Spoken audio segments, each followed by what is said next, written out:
When you look at the Baofeng BF-A58S, there was two different versions. They both covered 2 meter, 220, and 440, but the way the mic attached onto the side, one model used a 2-pin Kenwood style connector, the other one used the screw-on Motorola type, so it was flat with a bunch of contacts, and then the radio had the little micro pin sticking out, and then you screwed it on the top and then attached it on. So anyways, make sure you check out our video review of this radio, and actually it was surprisingly well, but ended up selling it off.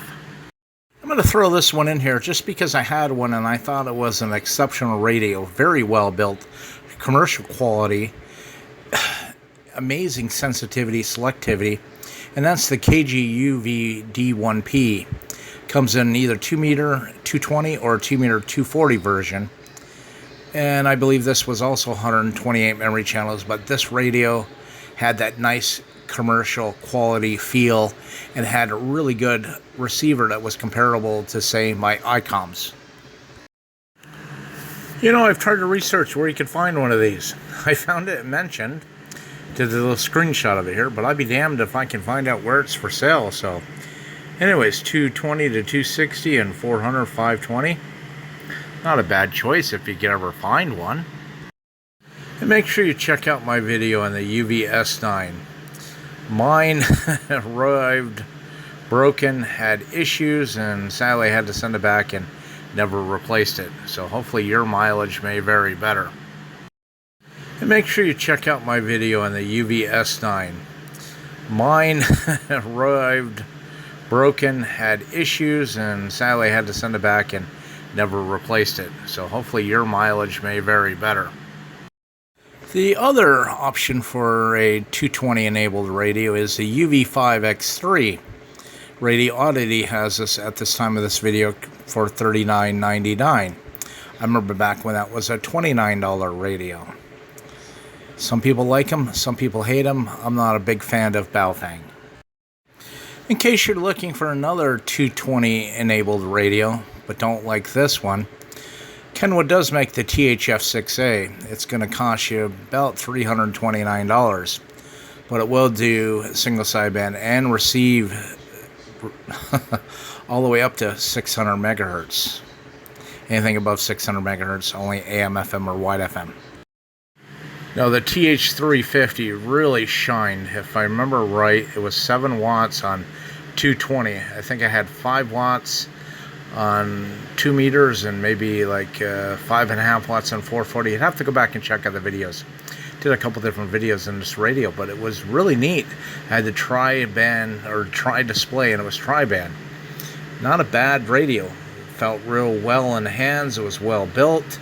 Had a blue backlighting, kind of like some of the older Kenwoods. I guess some of the Yaesus had a blue backlighting. But anyways, go check out those videos I have posted as well. There's some radios that should be readily available, whether they're used or new. Alinco DJ-V27, Kenwood THF-6A may no longer be produced. Should be able to find out in the retail market used. Same thing as the Oshan KG UV-D1P, Oshan KG UV-3D. They also had a 60, the Yaesu VX6R, Yaesu VX7R. And if you can find them used, the Yaesu VX5R. It did do 220, but unless you modified it. And the Yaesu VX8DR or the GR.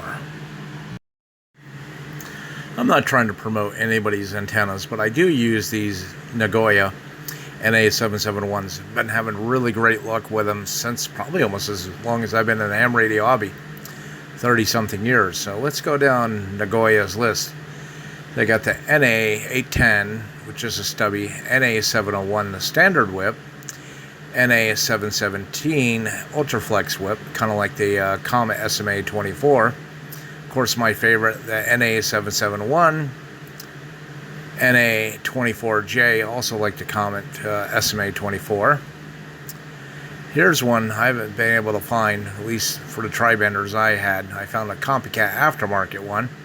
Also probably made in the same damn factory, over there in China. NA320A. The last one, the retractable one. NA771R. Just something about the retractable antenna tips, it breaks. I don't know. That puts a lot of stress on that connector on top of the radio. But hey, anyways, there you go.